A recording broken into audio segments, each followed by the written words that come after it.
이게 도대체 말이나 된다고 생각하십니까? 미국 고위 간부들 사이에서 볼멘 소리가 터져 나왔습니다. 다 끝난 줄 알았던 아랍에미레이트 무기 계약 체결의 마지막 순간 판이 엎어졌기 때문인데요. 미국이 항상 아래로 보던 한국이 그 기회를 차지했습니다. 도대체 무슨 일인지 바로 알아보겠습니다. 미국 국방부 지하 상황실, 새벽 2시 17분이었다. 나를 깨운 것은 휴대폰의 진동이 아니라 그 진동이 무엇을 의미하는지 깨닫는 순간의 불안감이었다. 침대에서 일어나자마자 옷을 집어들었고 30초 뒤 엘리베이터 안에서 넥타이를 매고 있었으며 2분 뒤 지하 회의실의 문을 열고 들어섰을 때 화면에는 이미 한 줄이 전멸하고 있었다. 아랍에미레이트 대통령 전용기.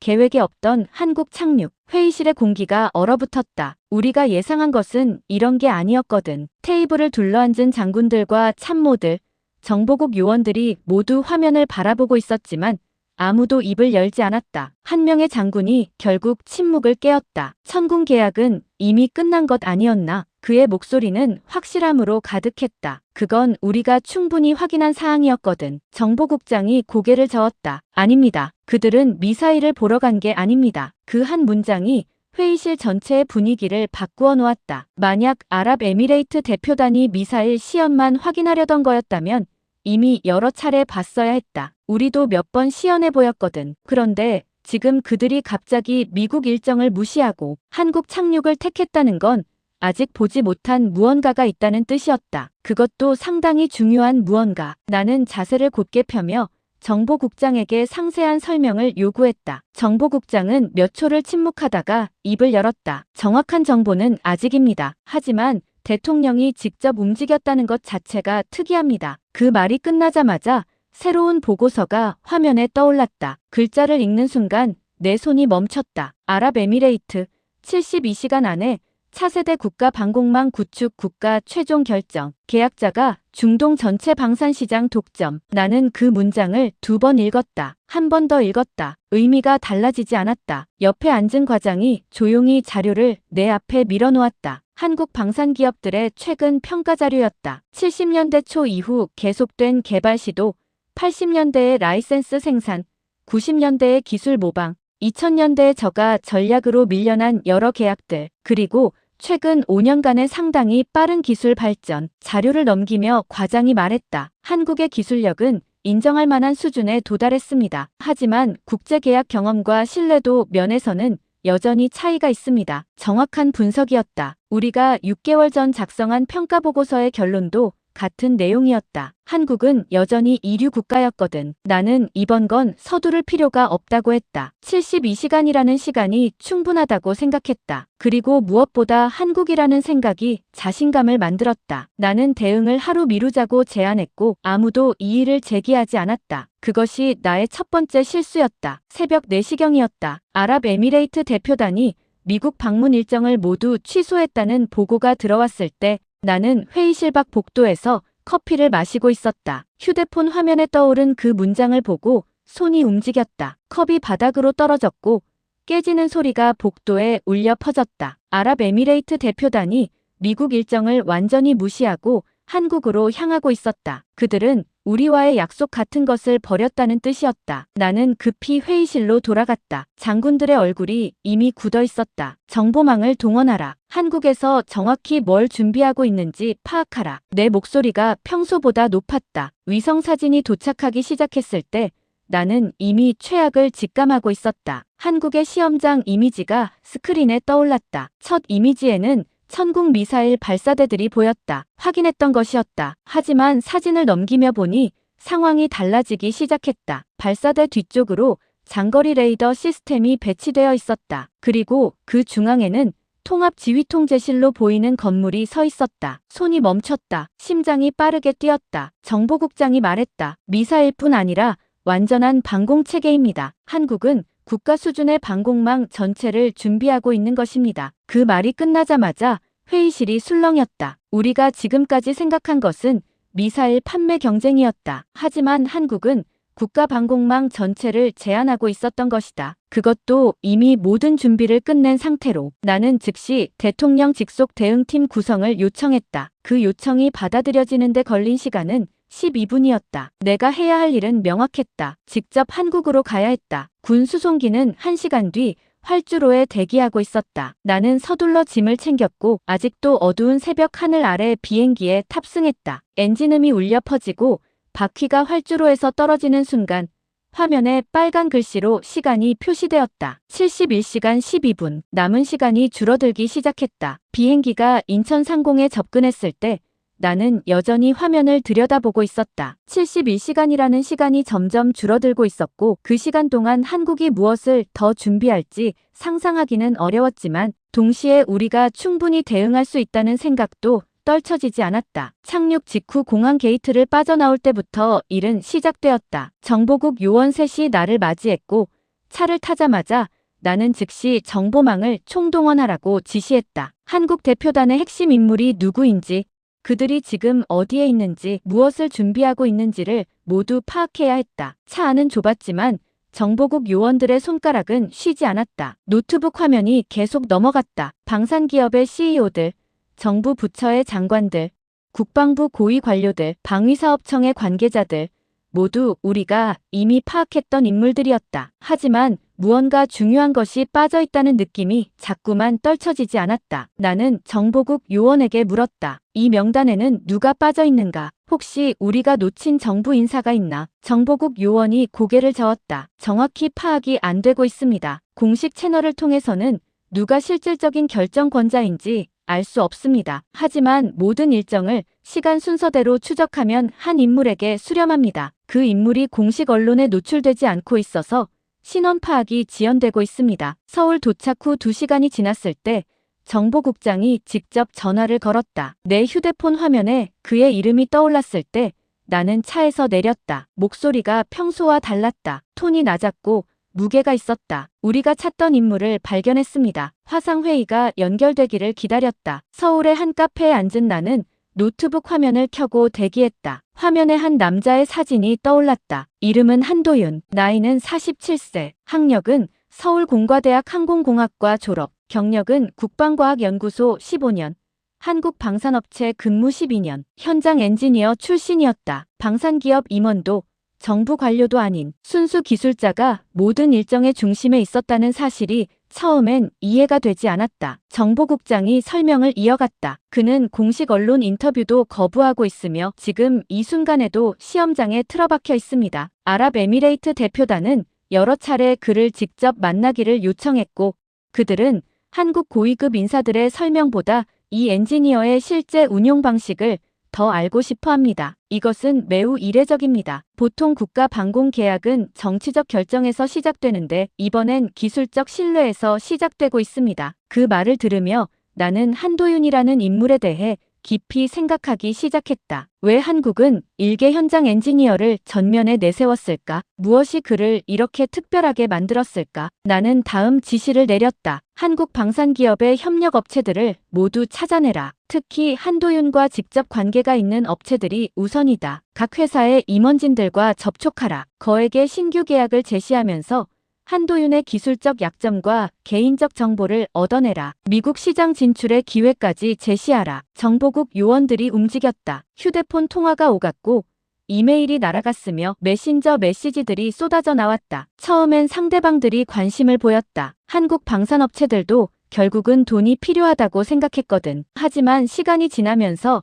반응이 달라지기 시작했다. 좀 더 생각해보겠습니다. 경영진과 상의한 후 연락드리겠습니다. 그리고 마침내 명백한 거절이 들어왔다. 죄송하지만 도움을 드릴 수 없습니다. 회사 정책상 계약 관련 정보는 공개할 수 없습니다. 정보국 요원이 그 결과를 보고했을 때 나는 처음으로 진정한 불안감을 느끼기 시작했다. 보통은 돈과 기회로 설득할 수 있는데 이들은 다르다는 뜻이었다. 한국 내부의 결속이 예상보다 훨씬 강하다는 의미였다. 그 사이 새로운 보고서가 들어왔다. 아랍에미레이트가 최종 조건을 추가했다는 내용이었다. 나는 카페에서 일어섰다. 화면의 글자들을 다시 읽었다. 섭씨 50도를 넘는 사막 환경에서 모래 폭풍이 몰아치는 상황 속에서 GPS 신호가 완전히 교란된 상태에서 그리고 무인 드론들의 집단 공격을 동시에 감당할 수 있는지를 증명하라는 것이었다. 72시간이 남은 상황에서 한국은 이 극단적인 테스트를 통과해야 했다. 나는 즉시 국방부 내 최고의 전문가들에게 의견을 구했다. 화상회의가 열렸고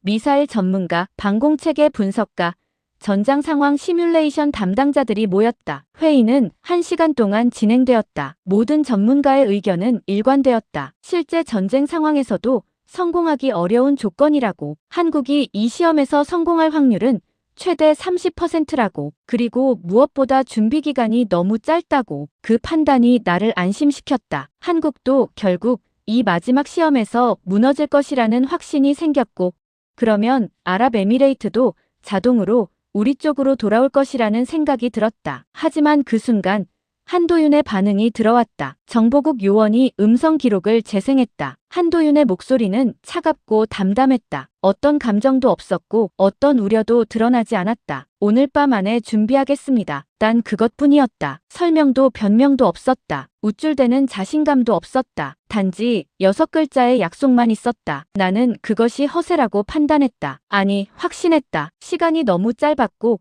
조건이 너무 가혹했으며 한국의 기술이 아무리 발전했다 해도 이런 극단적 환경에서의 운용까지 준비했을 리 없었다. 나는 워싱턴으로 보고서를 작성했다. 타이핑하는 손가락이 자신감으로 가득했다. 한국도 결국 이 마지막 시험에서 실패할 것이며 그 실패가 아랍에미레이트의 신뢰를 완전히 뒤흔들 것이라는 내용이었다. 나는 또한 한국의 협력업체들이 우리의 접근에 응하지 않았다는 것을 보고했다. 그것은 한국 내부에도 불안감이 있다는 증거라고 해석했다. 보고서를 전송하는 순간 나는 생각했다. 71시간이 남아 있었지만 이미 승리는 우리의 손에 있다고. 한국의 허세는 곧 붕괴될 것이고 그때쯤이면 아랍에미레이트는 미국으로 돌아올 것이다. 하지만 그것이 내가 한국을 얼마나 잘못 이해했는지를 보여주는 가장 치명적인 오판이 될 줄은 그 순간 아무도 몰랐다. 한도윤의 그 짧은 대사가 들어온 밤 나는 즉시 반격을 준비했다. 우리는 아랍에미레이트에 접근하기로 했다. 미국 방공망과의 연동성을 강조하면서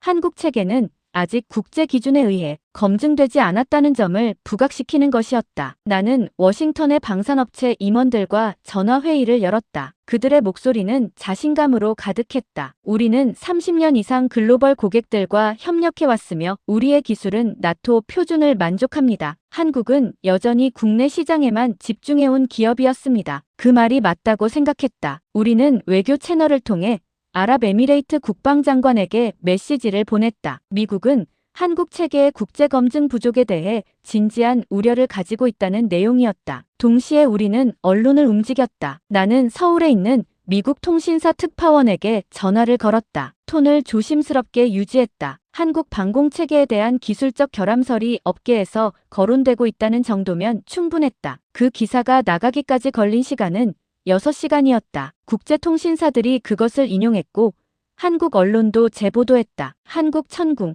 국제기준 미달 논란 방공체계 신뢰도 검증 필요 헤드라인들이 뜨기 시작했다. 우리의 계획은 명확했다. 아랍에미레이트가 이 논란 속에서 시연 자체를 취소하도록 만드는 것이었다. 그러면 한국은 자동으로 무너질 것이고 계약은 우리에게 돌아올 것이었다. 하지만 상황은 예상과 다르게 흘러갔다. 한도윤은 기자회견도 하지 않았다. 언론에 대한 설명도 없었다. 대신 그는 아랍에미레이트 대표단을 조용히 시험장으로만 데려갔다. 그리고 그곳에서 무엇을 했는지는 아무도 몰랐다. 나는 정보국 요원에게 명령했다. 한국 시험장 주변에 인력을 배치하라. 어떤 움직임도 놓치지 말 것. 특히 아랍에미레이트 대표단의 반응을 모니터링하라. 정보국 요원이 움직였다. 시험장 근처에 호텔에 요원들을 배치했고 통신 신호를 감시했으며 출입 인물들을 추적했다. 하지만 한도윤은 철저했다. 시험장 내부의 모든 외부 통신을 차단했다고 보고가 들어왔다. 휴대폰도,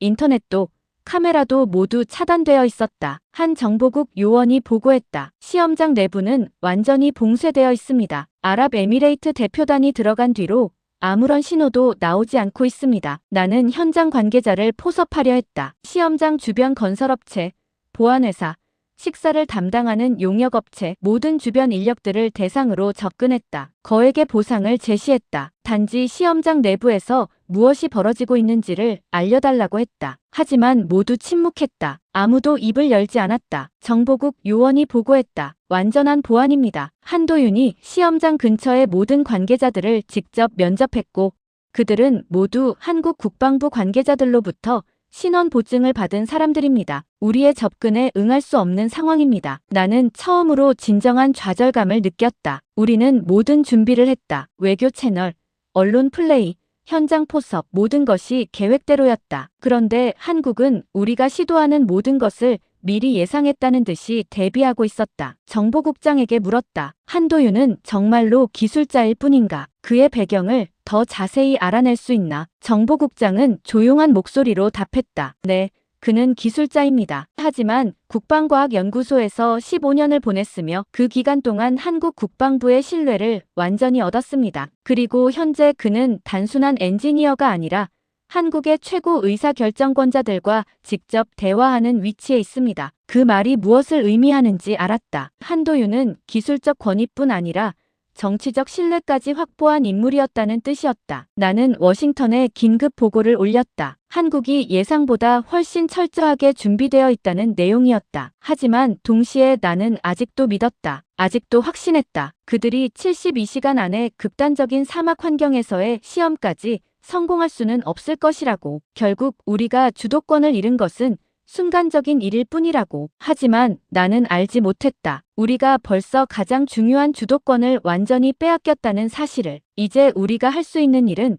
한국이 무엇을 할지를 지켜보고 기다리는 것뿐이었다. 시험 시작까지 남은 시간은 36시간이었다. 나는 서울의 호텔방에서 모든 정보를 수집했다. 아랍에미레이트는 공식적으로 시험 조건을 공개했다. 섭씨 50도를 넘는 사막의 한낮 온도, 시속 40km 이상의 모래폭풍, GPS와 모든 위성 신호의 완전한 교란, 그리고 50대의 무인 드론이 동시에 발사되는 상황에서 방공 체계가 정상 작동하는지를 검증하겠다는 것이었다. 나는 즉시 국방부 시뮬레이션 센터에 연락했다. 이 조건들을 분석하고 한국이 성공할 확률을 정확히 계산하라고 명령했다. 회의실에 모인 전문가들의 얼굴이 진지했다. 미사일 전문가가 말했다. 드론 50대의 동시 공격은 실제 전쟁 상황에서도 거의 나타나지 않는 극단적 조건입니다. 방공체계 분석가가 덧붙였다. GPS 교란 상황에서는 아예 다른 방식의 인도 시스템이 필요합니다. 한국이 이를 준비했다는 증거는 없습니다. 시뮬레이션 담당자가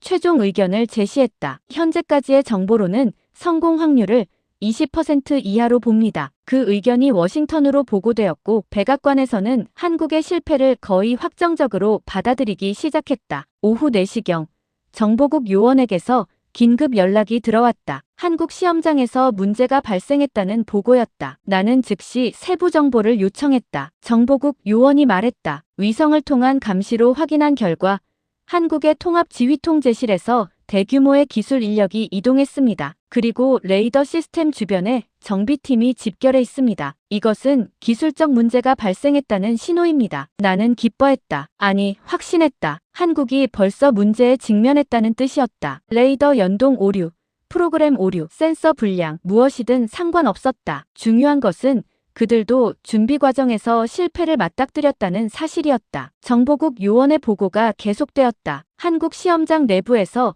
회의가 열린 것으로 보입니다. 여러 관계자들이 모였다가 흩어졌고 이후 일부는 불만족스러운 표정을 보였습니다. 일부는 시연 연기를 주장했을 가능성이 높습니다. 나는 그 정보를 들으며 웃음이 나왔다. 예정대로였다. 한국 내부도 이제 흔들리기 시작했고 곧 그들은 시험을 미루거나 취소하는 결정을 내릴 것이었다. 그러면 우리가 할 일은 간단했다. 아랍에미레이트에 접근하여 시험 없이도 계약할 수 있다고 제안하는 것이었다. 하지만 그 순간 예상과 다른 정보가 들어왔다. 한도윤이 한국의 모든 관계자들을 불러 모았다고 했다. 그리고 그가 한 말은 단순했다. 모든 책임은 내가 진다. 우리는 계획대로 진행한다. 그 한 문장이 한국 내부의 모든 의견을 통합시켰다. 정보국 요원이 보고했다. 한국 시험장이 밤샘 작업 모드로 전환됐습니다. 모든 연구원과 기술자들이 시험장에 남았으며 시스템 전체가 재점검되고 있습니다. 밤을 새우며 프로그램을 수정하고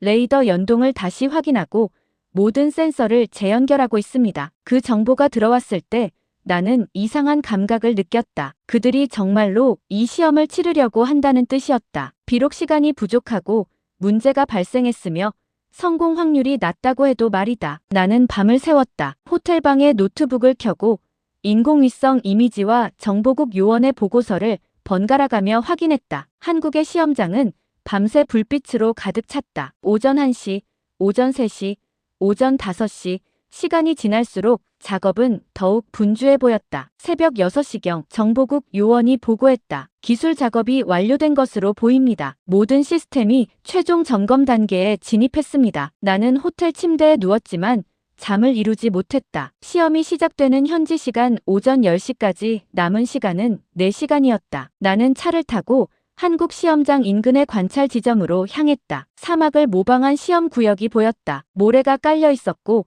거대한 열풍 장치들이 설치되어 있었으며 드론 발사대들이 열을 맞추어 배열되어 있었다. 한도윤은 이미 시험장에 서 있었다. 그의 얼굴에는 피로가 묻어났지만 표정은 담담했다. 그는 아랍에미레이트 대표단과 나머지 기술자들을 앞에 두고 최종 브리핑을 진행했다. 그의 목소리는 낮았지만 명확했다. 우리의 기술을 증명하겠습니다. 모든 준비는 완료됐습니다. 나머지는 결과로 말하겠습니다. 카운트다운이 시작되었다. 10, 9, 8. 나는 관찰 지점에서 모든 화면을 지켜보고 있었다. 미국의 모든 전문가들이 불가능하다고 말했던 조건들이 하나씩 활성화되었다. 온도가 50도를 넘었다. 열풍 장치가 모래 폭풍을 만들어냈다. GPS 신호가 완전히 교란되었다. 그리고 50대의 드론이 동시에 발사되었다. 나는 화면을 바라보며 이것이 끝이라고 생각했다. 한국의 시스템이 이 극단적 조건 속에서 작동하지 않을 것이라고 확신했다. 그런데 카운트다운이 0에 도달하는 순간 예상과 전혀 다른 화면이 떠오르기 시작했다. 한국 시험이 성공했다는 보고가 들어온 순간 워싱턴은 미친 듯이 움직였다. 나는 시험장 인근의 카페에서 위성 이미지를 보고 있었는데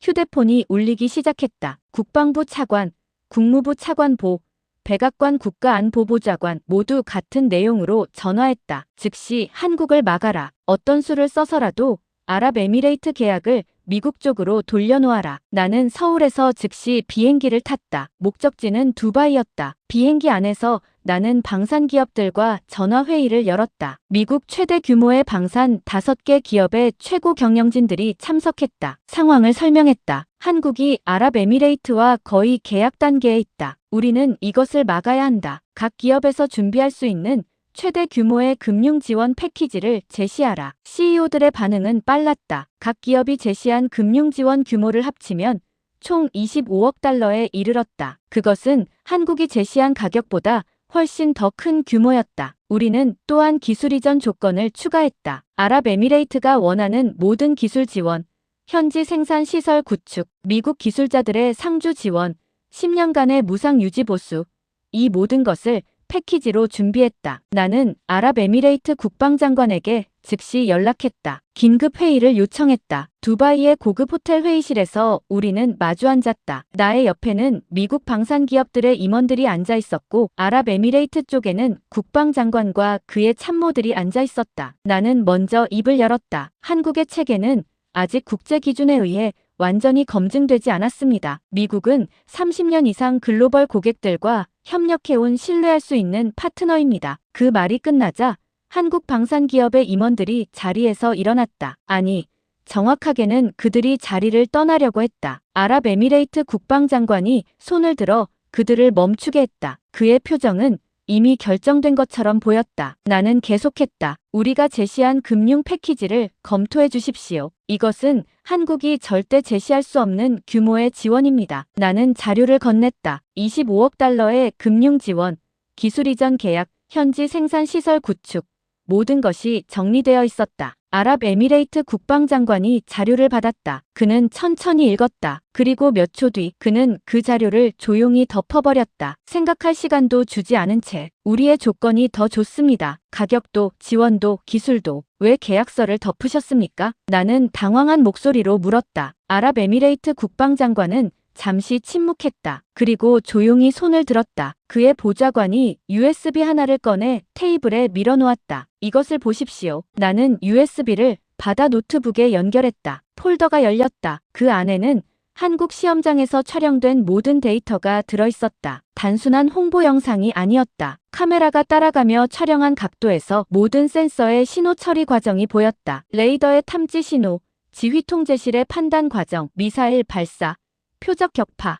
이 모든 과정이 원본 데이터로 기록되어 있었다. GPS 교란 상황에서 어떻게 정확하게 표적을 추적했는지, 50대의 드론 공격 속에서 어떻게 동시에 여러 표적을 처리했는지 모든 것이 명확하게 나와 있었다. 나는 화면을 바라보며 말을 잃었다. 이것은 한국의 기술력 자체를 증명하는 증거였다. 그리고 동시에 그것은 우리가 더 이상 말로는 이길 수 없다는 사실을 보여주고 있었다. 아랍에미레이트 국방장관이 말했다. 우리는 가격을 봅니다. 하지만 우리는 신뢰를 더 봅니다. 이 데이터는 한국의 기술이 실전에서 작동한다는 증거입니다. 당신들의 금전적 제안은 좋습니다. 하지만 우리는 기술을 사는 것이고 금전을 사는 것이 아닙니다. 내가 무언가를 말하려 했을 때 국방장관이 먼저 말했다. 그리고 한국의 엔지니어는 우리의 모든 질문에 답했습니다. 당신들의 기업은 설명만 했습니다. 나는 노트북을 닫았다. 손이 떨렸다. 정말로 더 이상 우리가 할 말이 없다는 깨달음이 밀려왔다. 우리는 가격으로 경쟁했고 기술로 경쟁했으며 외교력으로 경쟁했다. 하지만 한국은 신뢰로 경쟁했다. 그리고 신뢰는 돈으로 살 수 없는 것이었다. 나는 호텔로 돌아가 워싱턴에 보고했다. 우리의 모든 시도가 실패했다는 내용이었다. 하지만 내 보고서의 마지막 문장은 달랐다. 한국을 우리가 너무 오래 잘못 이해했습니다. 호텔을 떠나며 나는 시간을 계산했다. 계약 최종 서명까지 남은 시간은 18시간이었다. 그 시간 동안 우리가 할 수 있는 일이 무엇인지 생각하기 시작했을 때 워싱턴에서 전화가 울렸다. 백악관 국가안보보좌관이었다. 목소리에서 분노가 느껴졌다. 당신은 우리를 실패하게 했습니다. 지금이라도 이것을 되돌릴 방법을 찾아야 합니다. 나는 대답했다. 한국은 우리가 생각한 것보다 준비가 철저합니다. 그들의 기술은 실제로 작동했고 아랍에미레이트는 신뢰를 선택했습니다. 침묵이 흘렀다. 그리고 그가 말했다. 마지막 카드를 써야 합니다. 한국 내부의 협력사들을 통해 시험 자료를 확보하세요. 어떤 방법을 써서든 그들을 설득하세요. 나는 그 지시를 받으며 나 자신이 변하는 것을 느꼈다. 우리가 이미 시도한 모든 방법들이 실패했는데 이제는 다른 방식으로 한국 내부를 타격해야 한다는 의미였다. 나는 정보국 요원들에게 명령했다. 한국 시험장과 관련된 모든 협력사들을 재검토하라. 특히 기술 보안이 약할 수 있는 협력사들을 우선으로. 2시간이 지났을 때 정보국 요원이 보고했다. 한 협력사가 적절한 대상으로 보입니다. 전자부품 공급업체인데 CEO가 경제적 어려움을 겪고 있습니다. 나는 즉시 그 CEO에게 접근했다. 한국 휴대폰으로 전화를 걸었다. 혼자 만날 수 있는 장소를 제시했다. 서울의 강남 지역 한 카페였다. 만나는 데까지 걸린 시간은 2시간이었다. 나는 그 CEO의 얼굴을 보자마자 그가 돈이 필요하다는 것을 알 수 있었다. 나이는 60대 초반으로 보였고 얼굴에는 피로가 짙었으며 손톱까지 깎여 있었다. 나는 천천히 제안을 시작했다. 우리는 귀사와 새로운 계약을 맺고 싶습니다. 한국에서의 모든 계약이 끝난 뒤 미국 시장에 진출할 기회를 제공하겠습니다. 그 CEO의 눈이 반짝였다. 나는 거액을 제시했다. 500만 달러의 선금, 그리고 추가로 1000만 달러의 계약이 뒤따를 것이라고. 미국 시장에서의 부품 공급 기회까지 약속했다. CEO가 입을 열었다. 하지만 우리의 계약 조건에는 비밀 유지 조항이 있습니다. 나는 그 말을 기다리고 있었다. 비밀 유지 조항은 단지 서류상의 것입니다. 당신이 제공하는 정보는 우리의 내부 평가에만 사용될 것입니다. 한국에는 알려지지 않습니다. 그 CEO는 고민했다. 아주 오랫동안. 그리고 결국 그가 입을 열었다. 그때 나는 그것이 함정이라는 것을 알지 못했다. CEO가 말했다. 알겠습니다. 하지만 제안서를 먼저 받아야 합니다. 계약 조건을 정확히 확인한 후 결정하겠습니다. 나는 제안서를 이메일로 보냈다. 600만 달러의 구체적인 계약 조건, 미국 시장 진출의 세부 사항, 비밀 유지 약정서, 모든 것이 담긴 문서였다. CEO는 그 이메일을 받으면서 휴대폰으로 녹음을 시작했다. 나는 그것을 모르고 있었다. CEO가 그 녹음 파일을 누군가에게 보냈고 그 누군가는 한도윤에게 전달했다. 나는 다음 날 오전 8시에 CEO로부터 연락을 받을 것이라고 생각하고 있었다. 하지만 그 대신 정보국 요원에게서 긴급 보고를 받았다. 한국의 시험장 보안이 갑자기 강화됐습니다. 모든 기술자들과 협력사 직원들이 재교육을 받고 있으며 시험 데이터를 저장하는 모든 서버가 새로운 암호화 체계로 전환되고 있습니다. 나는 즉시 CEO에게 전화했다. 하지만 그 번호는 더 이상 연결되지 않았다. 그 CEO는 이미 한도윤에게 모든 것을 보고했고 계약 건은 무산되었다. 그보다 더 심각한 것은 우리의 움직임이 아랍에미레이트 대표단에게도 알려졌다는 보고였다. 정보국 요원이 말했다. 아랍에미레이트 국방장관이 한국 담당관에게 우리의 최근 활동에 대해 묻고 있습니다. 우리가 협력사를 포섭하려 했다는 사실까지 알아낸 것 같습니다. 나는 그 순간 처음으로 내가 무엇을 해왔는지 깨달았다. 우리는 아랍에미레이트의 신뢰를 얻기 위해 노력하지 않았다. 대신 한국을 흔들기 위해 모든 방법을 시도했다. 우리는 언론 플레이를 했고 협력사를 포섭하려 했으며 협력업체 임원을 매수하려 했다. 그리고 그 모든 시도가 아랍에미레이트에 전달되었다. 미국은 이제 공정하지 않은 국가, 약속을 지키지 않는 국가로 보일 것이었다. 나는 호텔방에서 창밖을 바라봤다. 서울의 밤하늘이 보였다. 그리고 나는 처음으로 내 선택이 미국을 위기에 몰아넣었다는 사실을 인정하게 되었다. 워싱턴에서 다시 전화가 왔다. 상황을 바꾸라. 어떤 수를 써서든. 나는 몇 초를 침묵했다. 그리고 깨달았다. 이제 남은 방법은 단 하나라는 것을. 직접 한도윤을 만나야 했다. 그리고 그의 진짜 의도를 확인해야 했다. 혹시 우리가 아직도 설득할 수 있는 방법이 있는지를 확인하기 위해, 한도윤을 만나기 위해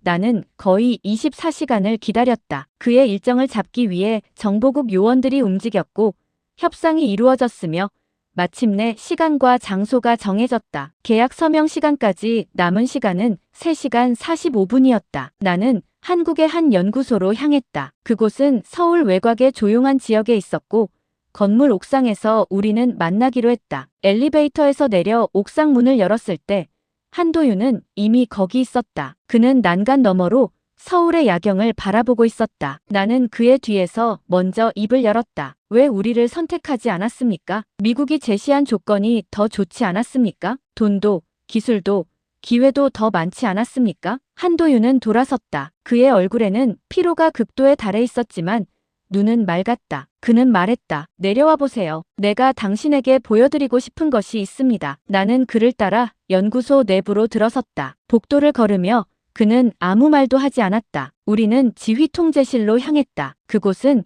한국의 방공체계의 심장이었다. 거대한 화면들이 벽을 덮고 있었고 수십 개의 모니터에서는 실시간 정보가 흘러나오고 있었다. 한도윤이 한 화면을 가리켰다. 이것을 보십시오. 이것이 우리의 기술입니다. 화면에는 한국의 방공체계가 감지한 모든 항공 위협이 표시되어 있었다. 드론, 항공기, 미사일, 그리고 그들이 어디에서 왔는지, 어느 방향으로 향하는지, 얼마나 위험한지를 나타내는 수치들이 떴다. 그런데 가장 중요한 것은 각 위협 옆에 표시된 하나의 정보였다. 남은 대피 시간. 한도윤이 말했다. 우리는 미사일을 파는 나라가 아닙니다. 우리는 무기를 파는 나라가 아닙니다. 전쟁이 시작되기 전에 국민이 안심하고 잠들 수 있는 하늘을 설계하는 나라입니다. 그 말이 나를 강타했다. 내가 지금까지 생각해온 것은 무엇인가? 우리는 기술과 가격으로 경쟁했다. 하지만 한국은 다른 방식으로 생각했다는 것이 느껴졌다. 한도윤이 계속했다. 이 화면을 보세요. 전쟁이 일어나면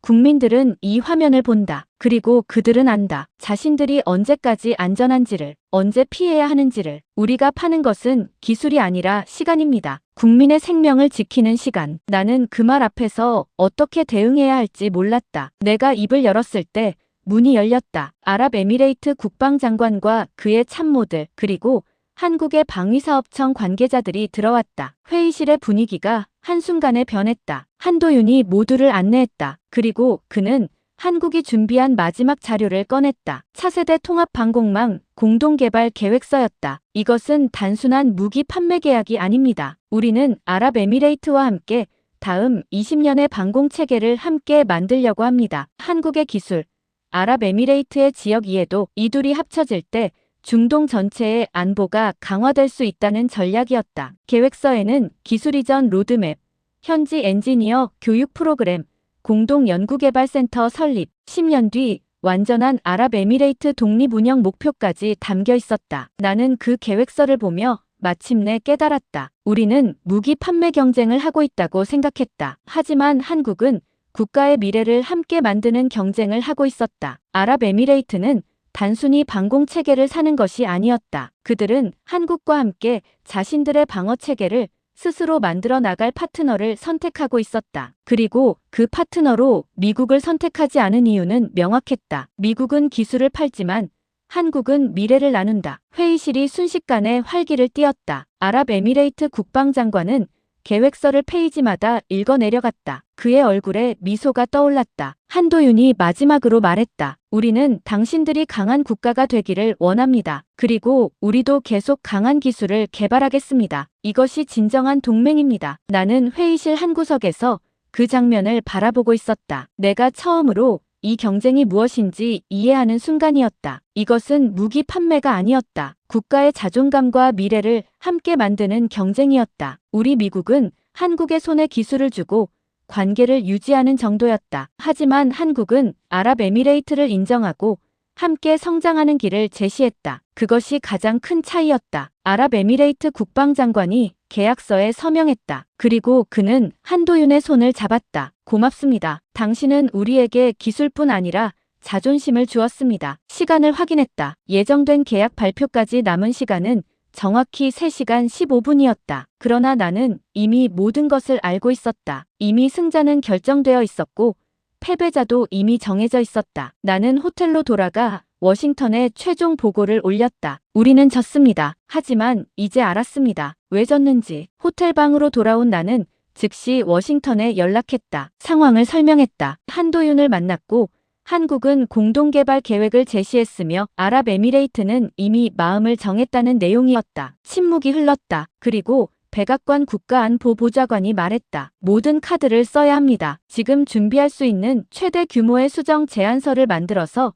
아랍에미레이트에 다시 제시하세요. 우리는 당신이 할 수 있는 모든 것을 지원할 것입니다. 나는 그 말의 무게를 느꼈다. 이것이 정말 마지막이라는 뜻이었다. 나는 국방부, 국무부, CIA와 동시 화상 회의를 열었다. 각 부처의 최고 담당자들이 참석했다. 내가 말했다. 우리는 한국을 이겨야 합니다. 어떤 조건이든 가능합니까? 국방부 담당자가 답했다. 금융 지원을 추가로 30억 달러까지 늘릴 수 있습니다. 국무부 담당자가 말했다. 공동훈련 프로그램을 10년 규모로 확대할 수 있습니다. 그리고 CIA 담당자가 덧붙였다. 기술 협력 수준도 전례 없는 수준까지 올릴 수 있습니다. 나는 모든 제안을 종합했다. 총 55억 달러의 금융 지원 패키지, 10년간의 공동훈련 프로그램, 미국의 최신 레이더 기술과 미사일 기술의 단계적 이전, 이 모든 것을 하나의 제안서로 만들었다. 그리고 추가로 한 가지를 더했다. 아랍에미레이트에 대한 미국의 전략적 약속, 향후 중동 안보 문제에서 아랍에미레이트를 최우선으로 지원하겠다는 외교적 약속이었다. 이것은 미국이 할 수 있는 최대한의 제안이었다. 나는 그 제안서를 들고 아랍에미레이트 국방장관을 찾았다. 그가 머물고 있는 호텔의 비공개 회의실에서 우리는 마주 앉았다. 나의 옆에는 국방부 차관, 국무부 차관보, 미국 대사, 이들이 함께했다. 나는 천천히 제안을 설명하기 시작했다. 우리가 준비한 금융 지원의 규모, 기술 이전의 깊이, 그리고 미국의 전략적 약속까지. 나는 자신감 있게 말했다. 우리는 당신을 더 이상 단순한 고객으로 보지 않습니다. 당신은 미국의 전략적 파트너입니다. 우리의 모든 자산을 당신께 제공할 준비가 되어 있습니다. 나는 제안서를 테이블 위에 놓았다. 그것은 500페이지가 넘는 두꺼운 문서였다. 재정 조건, 기술 협력 로드맵, 공동훈련 계획, 보증 약관, 모든 것이 법적으로 검증되어 들어가 있었다. 아랍에미레이트 국방장관은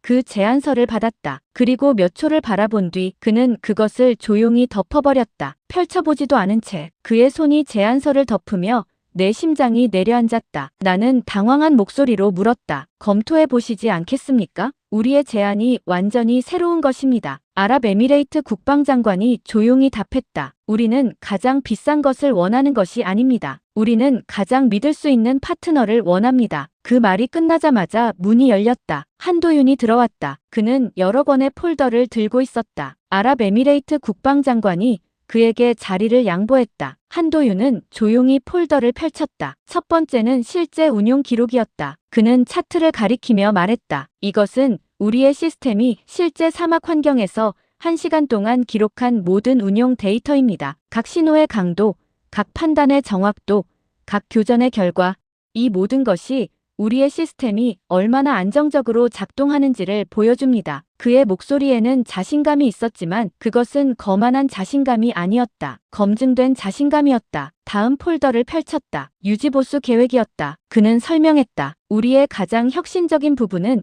기술 이전만이 아니라 유지보수 시스템입니다. 우리는 아랍에미레이트의 엔지니어들이 스스로 시스템을 관리할 수 있도록 교육합니다. 10년 뒤에는 아랍에미레이트만으로 모든 운영이 가능합니다. 이것이 진정한 기술 이전입니다. 그리고 마지막 폴더를 펼쳤다. 공동개발 로드맵이었다. 그는 천천히 설명했다. 1년차는 현재 시스템의 운영 안정화, 2년차부터 5년차까지는 아랍에미레이트의 요구에 맞는 커스터마이징, 6년차부터 10년차까지는 공동 연구를 통한 새로운 기술 개발, 그리고 11년차 이후에는 아랍에미레이트가 자체적으로 개발할 수 있는 능력 확보. 이것이 우리의 약속입니다. 회의실의 공기가 변했다. 아랍에미레이트 국방장관의 표정이 이미 결정을 내렸음을 보여주고 있었다. 나는 마지막으로 말했다. 우리의 금융 지원이 훨씬 크지 않습니까? 우리의 기술이 미국의 기술이 아닙니까? 아랍에미레이트 국방장관이 답했다. 그렇습니다. 하지만 한국은 우리를 파트너로 봅니다. 당신들은 우리를 고객으로 봅니다. 그 말에 내가 대응할 말이 없었다. 나는 호텔로 돌아가 워싱턴에 긴급 보고를 올렸다. 아랍에미레이트는 한국을 선택했습니다. 우리의 모든 시도가 실패했습니다. 흰색 전화기가 울렸다. 백악관이었다. 국가안보보좌관의 목소리는 차갑고 분명했다. 이것은 미국의 패배입니다. 당신은 이것을 받아들여야 합니다. 하지만 동시에 무슨 수를 써서라도 결과를 바꿔야 합니다. 우리는 아직 계약 발표까지 2시간을 남겨두고 있습니다. 그 말이 전부였다. 전화가 끊었다. 나는 호텔 창밖의 서울 하늘을 바라봤다. 더 이상 할 수 있는 일이 없다는 것을 알면서도 나는 지시를 따라야 했다. 나는 한국에 대한 모든 것을 다시 생각해봤다. 그들의 기술, 그들의 전략, 그들의 신뢰, 그리고 무엇보다 한도윤이라는 남자. 이제 남은 일은 계약 발표를 지켜보는 것뿐이었다. 계약 발표까지 남은 시간은 6시간이었다. 나는 호텔방에서 여러 통의 전화를 받았다. 국무부 차관, 국방부 차관, 백악관 국가안보보좌관 모두 같은 내용이었다. 외교 채널을 총동원하라. 아랍에미레이트의 재검토를 요구하라. 아직 계약이 발표되지 않은 이상 모든 것이 가능하다고 했다. 동시에 워싱턴의 여러 언론사에서 한국 방산에 관한 기사들이 동시에 터져 나왔다. 한국 방공체계, 국제 신뢰도 미흡 미국 전문가들, 한국 기술 신뢰성 의문 제기, 중동 계약, 기술 검증 부족으로 위험 헤드라인들이 국제 통신사들을 통해 퍼져나갔다. 이것은 우리가 직접 지시한 것이었다. 마지막 시도였다. 계약 발표 직전에 언론을 통해 한국에 대한 의심을 심으려는 것이었다. 그런데 그 순간 정보국 요원에게서 긴급 연락이 들어왔다. 한도윤이 회의장을 떠났다고 했다. 나는 즉시 반응했다. 어디로 떠났습니까? 현재 위치는 어디입니까? 정보국 요원이 보고했다. 병원으로 가고 있습니다. 서울의 한 종합병원입니다. 나는 순간 생각했다. 혹시 한국 내부에 문제가 생긴 걸까? 한도윤이 건강 문제로 일정을 취소할 수도 있지 않을까? 그렇다면 계약 발표 자체가 연기될 수도 있다. 나는 즉시 그 병원으로 향했다. 차를 타고 가며 나는 정보국 요원에게 물었다. 한도윤이 병원의 어느 부서에 들어갔는가? 요원이 답했다. 종양병동입니다. 나는 그 말을 들으며 마음이 무거워졌다. 암병동. 그렇다면 누군가 중요한 환자가 있다는 뜻이었다. 병원에 도착했을 때 나는 복도를 빠르게 걸어 내려갔다. 정보국 요원이 지시한 방 앞에 섰다. 문이 약간 열려 있었다. 나는 조심스럽게 그 안을 들여다봤다. 한도윤이 침대에 누워있는 한 노인 옆에 앉아 있었다. 아버지였다. 나는 그 장면을 보며 멈춰섰다. 한도윤의 아버지는 상당히 나이가 들어 보였고 몸은 많이 쇠약해 있었다. 하지만 눈은 살아 있었다. 그리고 그는 아들의 손을 잡고 있었다. 한도윤이 말했다. 이제 끝났어. 우리가 이겼어. 아버지가 조용히 대답했다. 이번만큼은 끝까지 버텨라. 그 말이 나를 강타했다. 이번만큼은 그 표현이 의미하는 바가 무엇인지 나는 알 수 있었다. 아버지는 과거를 이야기하고 있었다. 정보국 요원이 입으로 속삭였다. 한도윤의 아버지는 30년 전 한국의 방공체계 개발 프로젝트의 총책임자였습니다. 그 프로젝트는 실패했고 아버지는 모든 책임을 떠안았습니다. 경력도 끝났고 건강도 무너졌습니다. 그리고 아들은 그 실패를 복구하기 위해 30년을 보냈습니다. 나는 그 말을 들으며 무언가가 무너지는 느낌을 받았다. 이것은 단순한 계약이 아니었다. 이것은 세대를 이어온 자존심의 문제였다. 한도윤의 아버지가 다시 말했다. 내가 실패한 것을 너희가 성공시켰다. 이제 정말로 우리 한국이 방공기술에서 세계 수준이 됐다는 증명이다. 눈물이 흘렀다. 아버지의 눈에서. 그리고 한도윤도 침묵했다. 나는 그 장면을 더 이상 볼 수 없었다. 나는 복도로 나왔다. 정보국 요원이 내 곁에 섰다. 우리가 하는 일이 뭘까? 나는 작은 목소리로 중얼거렸다. 그 순간 내 휴대폰이 울렸다. 백악관이었다. 국가안보보좌관의 목소리는 차갑고 명령적이었다. 상황이 어떤가? 한도윤은 회의장으로 돌아오고 있나? 나는 대답했다. 예, 곧 돌아올 것으로 보입니다. 그의 목소리가 더 낮아졌다. 어떤 수를 써서든 이 계약을 막아야 합니다. 언론 플레이로도 막힐 것 같지 않으니 이제는 다른 방법을 써야 합니다. 나는 물었다. 어떤 방법을 말씀하시는 겁니까? 침묵이 흘렀다. 길고 무거운 침묵. 그리고 그가 말했다. 당신이 판단하세요. 하지만 결과만 중요합니다. 계약을 막아야 합니다. 전화가 끊었다. 나는 병원 복도에서 서 있었다. 내 손이 떨렸다. 호텔로 돌아가는 차 안에서 나는 지금까지 내가 한 모든 일들을 생각했다. 언론 플레이, 협력사 포섭, 기술 탈취 시도, 외교 압박. 이 모든 것이 한국의 젊은 엔지니어 한 명을 꺾기 위한 것이었다. 그리고 그 엔지니어 뒤에는 30년의 실패와 자존심을 짊어진 아버지가 있었다. 호텔에 도착했을 때 나는 거울을 봤다. 내 얼굴이 낯설었다. 그리고 나는 깨달았다. 이제 나는 다른 선택을 해야 한다는 것을. 하지만 백악관의 명령도 있었다. 결과를 바꿔라. 무슨 수를 써서든. 나는 침대에 누웠지만 잠을 이룰 수 없었다. 5시간이 남아 있었다. 계약 발표까지. 호텔 방으로 돌아온 나는 침대에 누웠지만 아무것도 할 수 없었다. 4시간이 남아 있었다. 그리고 백악관은 계속 결과를 바꾸라고 할 것이었다. 나는 창밖의 서울 야경을 바라봤다. 저 어딘가에는 한도윤이 있을 것이고 병원에는 그의 아버지가 있을 것이었다. 그리고 계약 발표 시간이 가까워지고 있었다. 나는 일어나 앉았다. 노트북을 켜고 미국 국방부의 정보망에 접속했다. 내 권한으로 할 수 있는 마지막 시도를 하기로 결정했다. 한국 방공체계의 약점을 찾아내는 것이었다. 기술적 결함, 숨겨진 문제, 장기 운용 시의 불안정성, 무엇이든 상관없었다. 만약 한국의 시스템에 진정한 약점이 있다면 우리는 그것을 지렛대로 사용할 수 있을 것이었다. 나는 정보국에 긴급 지시를 내렸다. 한국 천공체계의 모든 기술 사양을 재분석하라. 특히 약점과 한계를 찾아내라. 보안 취약점,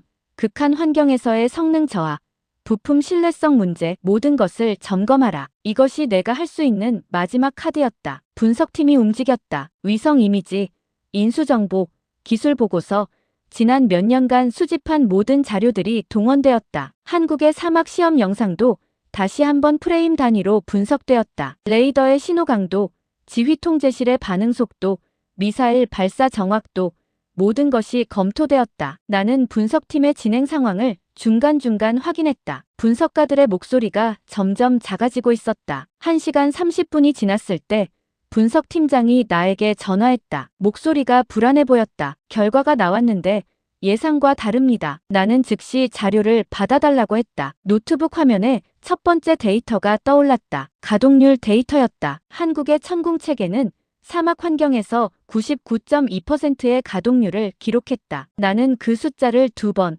3번 읽었다. 99.2%. 그것은 실제 전장 환경에서 거의 완벽에 가까운 수치였다. 미국의 패트리어 시스템은 같은 환경에서 97.8%를 기록했다. 프랑스의 SAMPT 시스템은 98.1%였다. 이스라엘의 데이비드 슬링 시스템도 98%였다. 한국이 모두를 앞지르고 있었다. 다음 자료는 UGB 데이터였다. 연간 UGB 대비 가동률 지수를 계산하면 한국은 가장 효율적이었다. 같은 99%의 가동률을 유지하는 데 필요한 비용이 미국보다 30% 낮았다. 부품 교체 주기, 정비 난이도, 기술자 필요 인원 모든 항목에서 한국이 앞서 있었다. 나는 손가락을 떨며 계속 읽어내려갔다. 신뢰성 지수 데이터가 떴다. 불예측적 고장 발생률, 부품 수명, 수리 가능성, 시스템 복구 시간, 이 모든 항목에서 한국이 경쟁국들을 압도하고 있었다. 분석 차트를 보면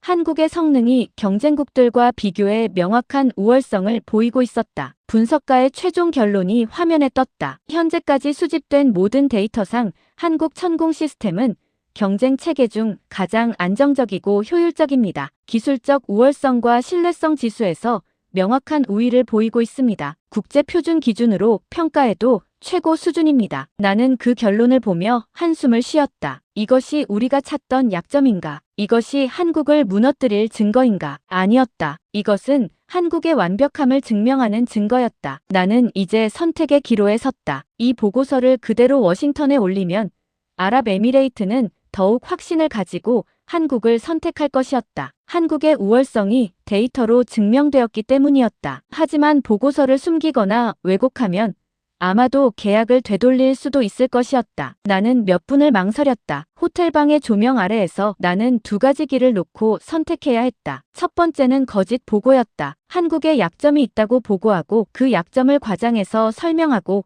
미국의 결정권자들에게 그것이 계약을 막을 수 있는 중대한 문제라고 납득시키는 것이었다. 이렇게 하면 백악관을 만족시킬 수 있을 것이었다. 나는 그것을 할 능력이 있었다. 분석 데이터를 선택적으로 제시하고 한국의 장점들을 생략하고 불리한 부분들을 강조하면 되었다. 두 번째는 원본 데이터를 그대로 보고하는 것이었다. 한국의 기술이 실제로 우월하다는 사실을 그대로 전송하는 것이었다. 이렇게 하면 백악관은 분노할 것이었다. 하지만 나는 거짓을 보고하지 않을 것이었다. 나는 호텔 복도에서 본 한도윤의 아버지의 얼굴을 다시 떠올렸다. 30년 전 개발 실패로 모든 책임을 떠안고 그 실패 속에서 자신의 인생을 잃어버린 아버지, 그리고 그 아버지를 위해 30년을 바쳐 다시 일으키려 한 아들. 나는 지난 일주일간 해왔던 모든 일들을 생각했다. 언론 플레이, 협력사 포섭, 기술 탈취 시도, 외교 압박, 이 모든 것이 한 사람의 인생과 세대의 자존심을 부수기 위한 것이었다. 나는 노트북 앞에 앉았다. 손가락이 떨렸다. 그리고 나는 원본 데이터를 그대로 워싱턴으로 전송했다. 거짓 보고 없이, 왜곡 없이, 해석의 여지 없이, 사실 그대로. 전송 버튼을 누르는 순간 나는 내가 무엇을 하고 있는지 알았다. 나는 미국의 지시를 거역하고 있었다. 그리고 동시에 나는 옳은 것을 하고 있었다. 3분이 지났을 때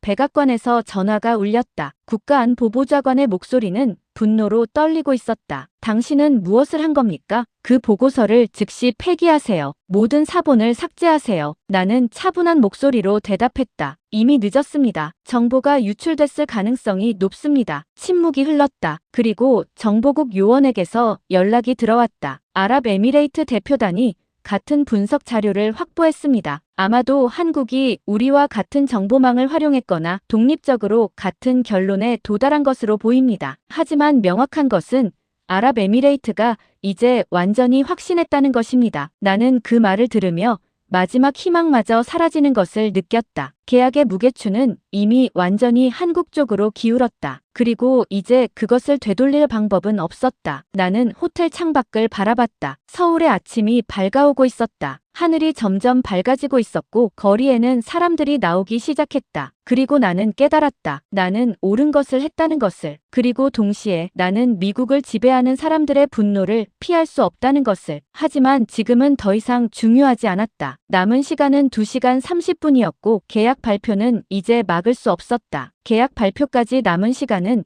1시간 30분이었다. 나는 서울의 한 호텔 회의장에 앉아 있었다. 그곳은 발표 장소로 선정된 공간이었다. 400명의 국제 기자들, 100명의 사진 기자들, 그리고 전 세계로 생중계될 카메라들이 준비되어 있었다. 나는 기자석 뒤쪽, 가장 눈에 띄지 않는 자리에 앉았다. 더 이상 할 수 있는 일이 없었다. 이제 남은 것은 지켜보는 것뿐이었다. 기자들이 하나둘 자리를 잡았다. 미국의 주요 언론사 기자들, 유럽의 통신사 특파원들, 일본과 중국의 방위사업 담당 기자들, 모두 이 계약이 중동 방산 판도를 바꿀 중요한 사건이라는 것을 알고 있었다. 카메라들이 움직였다. 조명이 무대를 향했다. 전광판에는 아랍에미레이트와 한국의 국기가 나타났다. 나는 시간을 확인했다. 5분이 남아 있었다. 한도윤이 무대 옆에서 마지막 확인을 하고 있었다. 그의 표정은 차분했다. 마치 이 모든 순간이 예정된 일처럼. 그 순간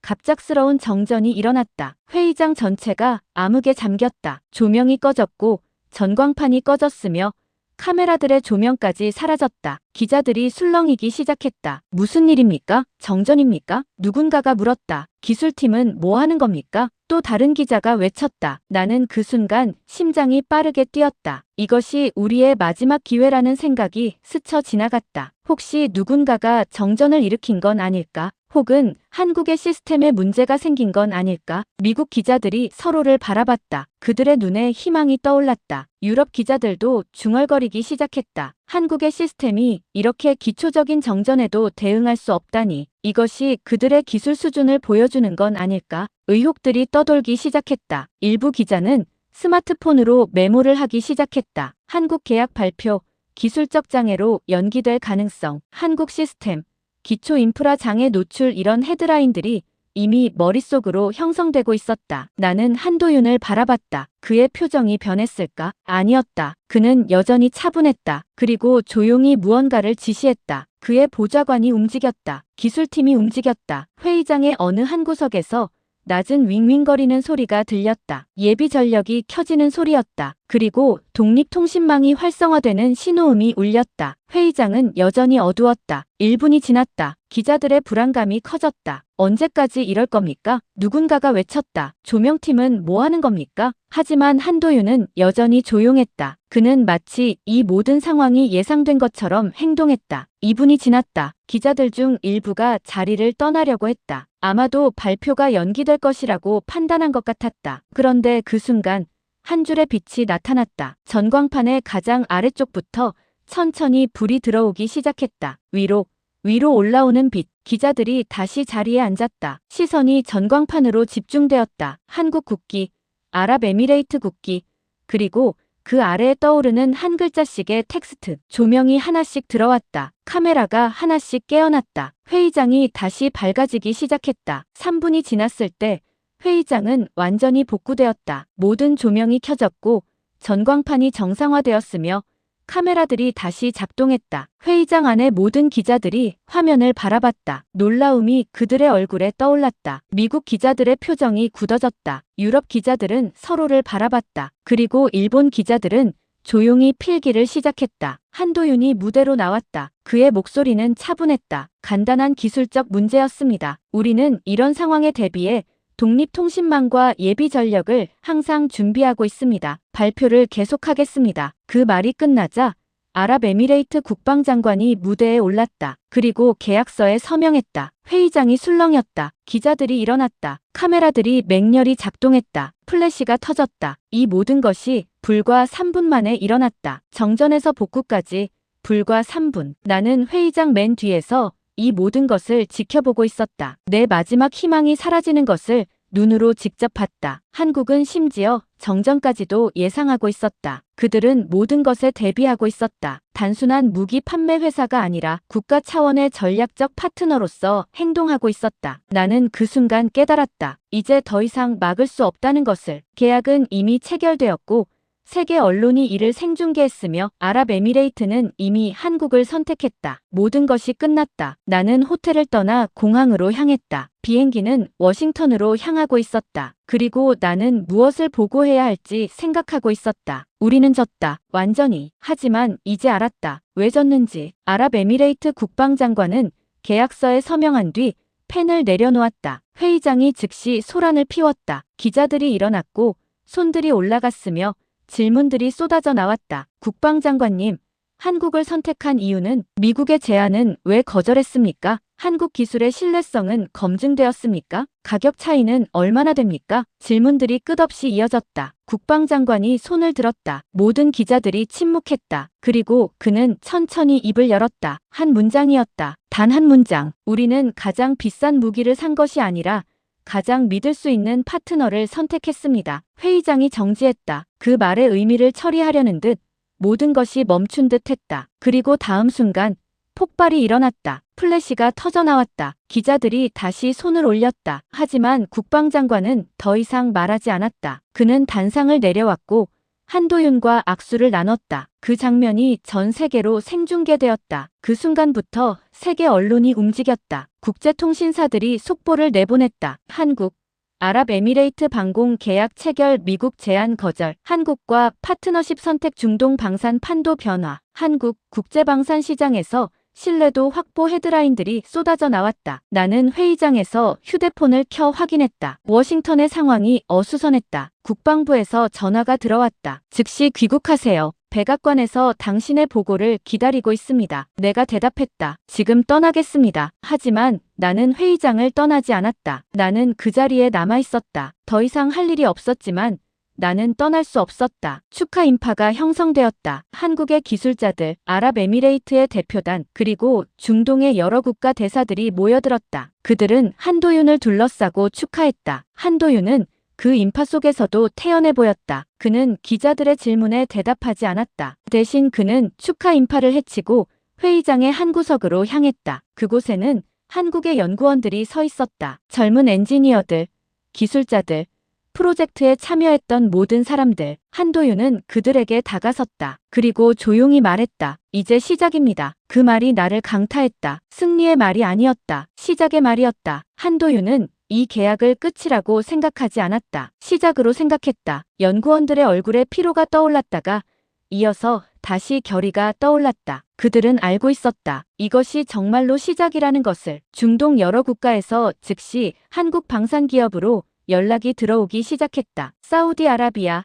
카타르, 오만, 이집트 모두 같은 방공 체계에 관심을 보였다. 유럽 국가들도 움직이기 시작했다. 프랑스, 독일, 스페인의 국방부에서 한국과의 협력 가능성을 타진했다. 일본도 조용히 움직였다. 한국 방공 기술과 자신들의 미사일 기술의 통합 가능성을 검토하기 시작했다. 중국은 한국의 기술 발전 속도를 다시 평가하기 시작했다. 러시아는 침묵했지만 그 침묵이 더 크게 들렸다. 미국은 가장 빠르게 반응했다. 하지만 반응의 방식이 달랐다. 더 이상 거절이 아니라 협력의 제안이었다. 국방부는 한국과의 기술 협력을 제안했다. 한국의 안정적인 기술을 미국의 최신 기술과 결합할 수 있다고 했다. 워싱턴이 깨달았다. 한국을 적대할 것이 아니라 협력해야 한다는 것을. 내 휴대폰이 계속 울렸다. 국방부, 국무부, CIA, 백악관 모두 나를 찾았다. 하지만 나는 회의장에 있었다. 회의장 맨 뒤에서 나는 계속 한도윤을 바라보고 있었다. 그는 연구원들 사이에서 움직이고 있었다. 축하를 받으면서도 그는 이미 다음 프로젝트를 생각하고 있는 것처럼 보였다. 그의 눈은 전시된 시스템을 바라보고 있었고 그의 입은 개선할 점들에 대해 말하고 있었다. 나는 처음으로 진정한 의미의 승리자를 봤다. 한도윤은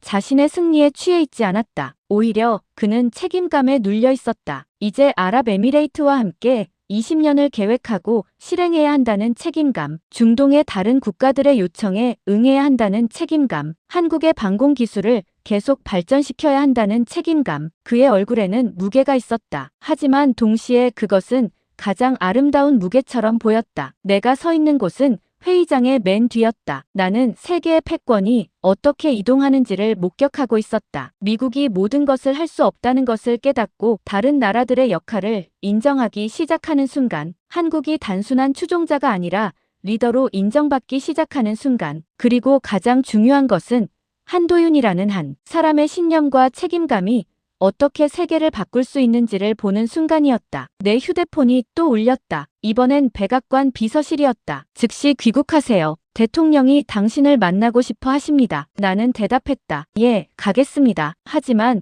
나는 여전히 그 자리에 서 있었다. 호텔 방으로 돌아가기 위해 몸을 움직이려 할 때 한도윤이 나를 바라봤다. 우리의 눈이 마주쳤다. 그의 표정에는 어떤 승리감도 어떤 우월감도 없었다. 단지 차분함과 책임감만 있었다. 그리고 한 번의 가벼운 인사. 그것이 전부였다. 나는 회의장을 떠났다. 비행기 안에서 나는 노트북을 켜고 보고서를 작성했다. 하지만 내가 작성하는 것은 일반적인 보고서가 아니었다. 이것은 미국의 패전 선언이자 동시에 세계 질서의 변화를 인정하는 문서였다. 워싱턴에 도착했을 때는 밤이었다. 나는 호텔을 거치지 않고 곧바로 백악관으로 향했다. 보안 검사를 거쳐 복도를 걸었다. 그 복도는 내가 처음 이 사건을 보고받았던 때와 같은 공간이었다. 하지만 이제는 다른 느낌이었다. 그때 나는 한국을 무시했다. 하지만 지금 나는 한국을 두려워하고 동시에 존경하고 있었다. 국가안보회의 회의실로 들어섰을 때 모든 눈이 나를 향했다. 참석자는 20명 이상이었다. 합참의장,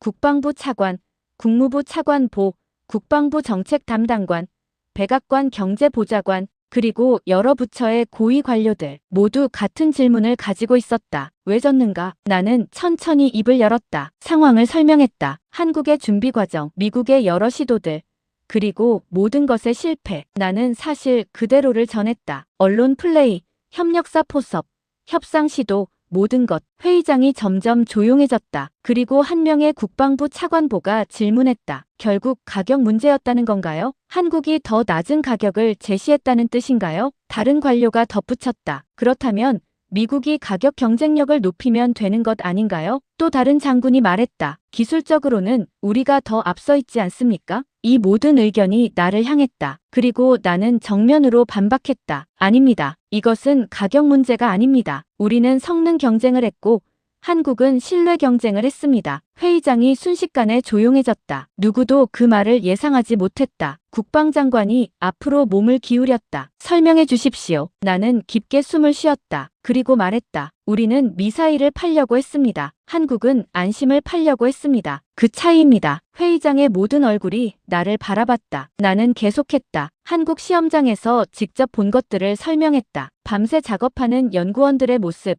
한도윤의 침착함, 실패를 두려워하지 않는 태도. 나는 한도윤이 보여준 지휘통제실 화면을 설명했다. 각 위협 옆에 표시된 남은 대피 시간이라는 정보. 우리는 기술을 팔았습니다. 하지만 한국은 시간을 팔았습니다. 국민의 생명을 지키는 시간을 말입니다. 회의장에서 필기 소리가 들렸다. 장군들이 고개를 끄덕였다. 나는 아랍에미레이트가 무엇을 원했는지 설명했다. 단순한 무기 시스템이 아니라 장기적 파트너십. 한국은 20년 공동개발 계획을 제시했습니다. 처음 10년은 기술 이전, 다음 10년은 공동개발. 이것이 아랍에미레이트가 원했던 것입니다. 우리가 제시한 금융 지원과는 다른 차원의 제안입니다. 합참의장이 질문했다. 그렇다면 한국의 기술이 우리보다 우월하다는 뜻인가요? 나는 대답했다. 기술적으로는 대등합니다. 하지만 신뢰도에서 한국이 앞서 있습니다. 한국은 자신들의 기술을 공개했습니다. 모든 운용 데이터, 모든 성능 수치, 모든 약점까지 보여줬습니다. 우리는 데이터를 숨겼습니다. 투명성의 차이가 신뢰도의 차이를 만들었습니다. 회의장의 공기가 변했다. 이제 더 이상 기술 우월성에 대한 논의가 아니었다. 신뢰와 전략적 가치에 대한 논의였다. 나는 한도윤의 아버지에 대해서는 말하지 않았다. 그 개인적인 이야기는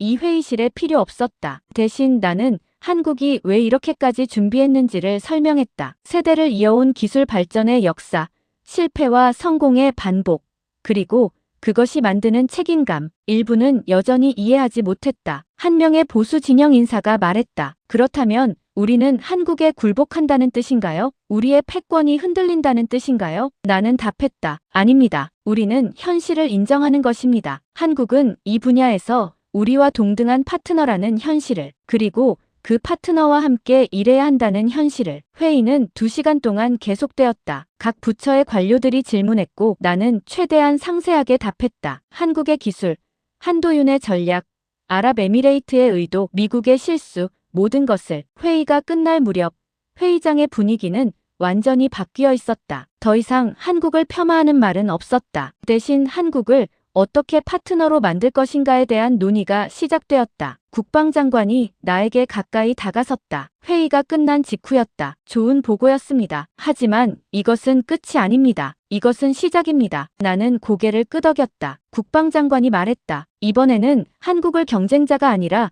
파트너로 다시 분석해보세요. 우리가 한국과 어떻게 협력할 수 있을지를 연구하세요. 미국과 한국의 장점을 어떻게 결합할 수 있을지를 보세요. 나는 그 말을 들으며 마지막으로 깨달았다. 이제 정말로 세상이 바뀌고 있다는 것을. 미국은 여전히 강했지만 더 이상 혼자가 아니었다. 그리고 파트너로서 한국을 인정하는 것이 궁극적으로는 미국을 더욱 강하게 만들 것이라는 것을. 나는 호텔로 돌아가며 휴대폰에서 한국의 뉴스를 확인했다. 중동의 여러 국가가 한국과의 협력을 발표했다. 한국 방산기업은 향후 10년간 최소 100억 달러의 계약을 기대할 수 있다고 분석했다. 그리고 가장 중요한 것은 이제 한국은 단순한 방산기업이 아니라 국가 전략의 파트너로 인정받기 시작했다는 것이었다. 몇 달이 지났다. 나는 워싱턴에서 한국에 대한 새로운 분석을 계속했다. 국방장관의 지시에 따라 나는 한국을 경쟁자가 아닌 파트너로 연구하기 시작했다. 한국의 기술 발전 과정, 그들의 전략적 사고방식, 그리고 그들이 어떻게 이토록 빠르게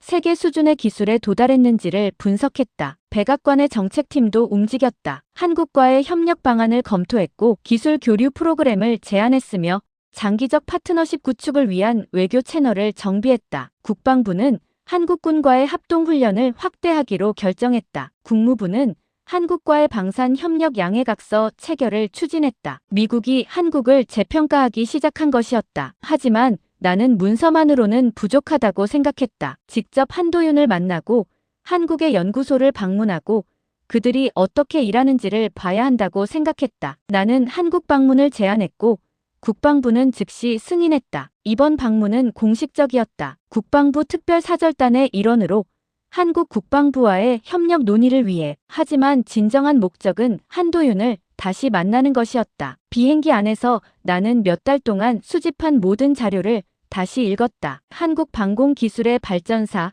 국제계약들, 기술 우수성 평가, 그리고 아랍에미레이트와의 계약 이후의 변화. 한국은 멈추지 않았다. 오히려 더욱 빠르게 움직이고 있었다. 중동의 다른 여러 국가들이 한국과의 협력을 요청했고 유럽의 몇몇 국가들도 한국 기술에 관심을 보이기 시작했다. 그리고 가장 놀라운 것은 일본과 호주가 한국과 함께 차세대 방공 시스템을 개발하는 것을 추진하고 있다는 보도였다. 한국은 이제 단순한 방산 기업이 아니라 국제적 기술 리더로 인정받기 시작했다. 서울에 도착했을 때는 햇빛이 화창했다. 나는 한국 국방부의 공식 대표단과 만났지만 나의 진정한 목적지는 한도윤이 있는 연구소였다. 그곳은 서울 외곽의 조용한 지역에 있었다. 건물은 겸손했지만 그 안의 기술은 세계 최고 수준이었다. 나는 한도윤을 찾아 건물을 걸었다. 그는 연구소 옥상에 있었다. 나는 계단을 올라갔다. 옥상에 나갔을 때 한도윤은 이미 거기 있었다. 마치 나를 기다리고 있었던 것처럼. 그는 옥상 난간 앞에 서서 서울의 풍경을 바라보고 있었다. 나는 그에게 다가섰다. 다시 만났습니다. 한도윤이 미소를 지었다. 환영합니다. 이번에는 다른 이유로 온 것 같습니다. 나는 고개를 끄덕였다. 맞습니다. 이번에는 배우기 위해서입니다. 한도윤이 손으로 뭔가를 가리켰다. 그의 연구소 방향이었다. 새로운 프로젝트를 시작했습니다. 다음 세대 방공 체계입니다. 그는 나를 옥상에서 실내로 안내했다. 그곳은 새로운 시스템의 목업이 전시되어 있었다. 미사일 방어에서 생명 보호로의 진화가 시각적으로 표현되어 있었다. 이전의 시스템이 얼마나 빠르게 위협을 제거하는지에 중점을 뒀다면 새로운 시스템은 국민이 얼마나 안심할 수 있는지에 중점을 두고 있었다. 예측 시스템, 조기 경보, 대피 경로 최적화, 이 모든 것이 통합되어 있었다. 한도윤이 설명했다. 기술은 결국 사람을 지키기 위해 존재합니다. 미사일을 쏘는 것이 목적이 아니라 국민의 생명을 보호하는 것이 목적입니다. 그 말이 나를 강타했다. 미국의 기술 철학과 완전히 달랐다. 우리는 기술의 우월성, 성능의 최적화, 효율성의 극대화를 추구했다. 하지만 한국은 기술을 사람의 안전이라는 렌즈로 보고 있었다. 나의 휴대폰이 울렸다. 워싱턴이었다. 긴급 보고였다. 중동의 또 다른 국가가 한국과 대규모 방공 협상을 시작했다고 했다. 이번에는 단순한 판매가 아니라 한국의 참여하에 현지 생산 시설을 구축하는 방식이었다. 한국의 영향력이 계속 확대되고 있었다. 통화를 끝낸 나는 호텔로 돌아가 최종 보고서를 작성했다. 나는 지난 몇 달간 수집한 모든 자료를 정리했다. 한국 기술의 진정한 가치, 그들의 전략적 사고, 미국과의 협력 가능성, 미래의 방향, 그리고 보고서의 첫 줄을 썼다. 그런데 나는 그것을 지웠다. 그리고 다시 썼다. 우리는 한국을 너무 늦게 이해했다. 그 문장이 모든 것을 말한다고 생각했다. 우리는 한국을 기술적으로만 평가했다. 우리는 한국의 철학을 이해하지 못했다. 우리는 한국의 책임감을 보지 못했다. 우리는 한국을 파트너로 보기까지 너무 오래 기다렸다. 보고서를 워싱턴으로 전송한 뒤 나는 다시 한도윤을 찾아갔다. 이번에는 공식적인 미팅이 아니라 개인적인 인사를 하기 위해서였다. 그는 연구소의 한 사무실에서 일하고 있었다. 책상 위에는 여러 국가의 계약 제안서들이 쌓여 있었다. 중동, 유럽, 아시아, 한국의 방공 기술에 대한 전 세계의 관심이 문서로 표현되어 있었다. 나는 그를 만났을 때 먼저 악수를 청했다. 이번에는 경쟁자가 아니라 진심으로 존경하는 상대에게 보내는 악수였다. 한도윤이 손을 맞잡았다. 그의 손은 따뜻했다. 그리고 그는 미소를 지었다. 감사합니다. 하지만 우리가 해야 할 일은 아직 많습니다. 나는 그의 말을 들으며 깨달았다. 그는 지난 승리에 취해 있지 않았다. 그는 이미 다음을 보고 있었다. 옥상으로 다시 올라갔을 때 한도윤은 하늘을 바라보고 있었다. 그의 시선은 구름 위를 향하고 있었다. 그곳은 미래였다. 다음 세대를 위한 더욱 발전된 기술, 더욱 강력한 방어체계, 더욱 많은 생명을 지키는 혁신. 나는 그의 옆에 서서 함께 하늘을 바라봤다. 그리고 내가 깨달았던 것을 확인했다. 한국의 도전은 이제 시작이다. 그들은 이 승리에 멈추지 않을 것이다. 오히려 이것을 발판으로